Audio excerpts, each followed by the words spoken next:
Because instead of giving them women's reservation, which is very easy to do, విన్నారు కదా రాహుల్ గాంధీ వ్యాఖ్యలు. మహిళా reservation bill అమలు చేయడం చాలా సులభమన్నారు. కానీ స్వాతంత్ర భారతదేశంలో మెజారిటీ కాలం అధికారంలో ఉన్న కాంగ్రెస్ పార్టీ మహిళల హక్కులను ఎలా అడ్డుకుందో చూడండి. 1996లో యునైటెడ్ ఫ్రంట్ ప్రభుత్వానికి బయట నుండి మద్దతు ఇస్తున్న సమయంలో కాంగ్రెస్ కనీస రాజకీయ ఏకాభిప్రాయాన్ని కూడా సాధించలేకపోయింది. 1998 నుంచి 2003 వరకు వరుస అడ్డంకులు సృష్టించింది.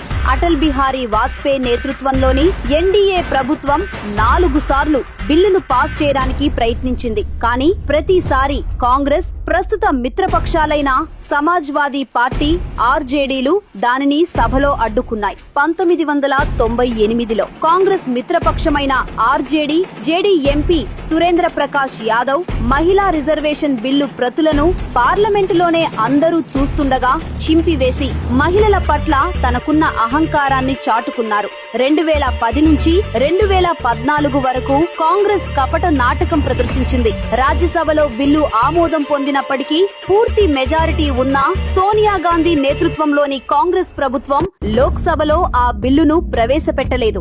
4 ఏళ్ల పాటు మహిళల హక్కులను కేవలం మిత్రపక్షాల ఒత్తిడి పేరుతో గాలికొదిలేశారు. 2026లో ఇండి కూటమి కుంటి సాకులు చెప్పి నారీ శక్తి వందన్ అధినియం బిల్లుకు వ్యతిరేకంగా ఓటు వేసి మహిళలకు పార్లమెంట్, అసెంబ్లీలలో 33% రిజర్వేషన్లు దక్కకుండా చేసింది.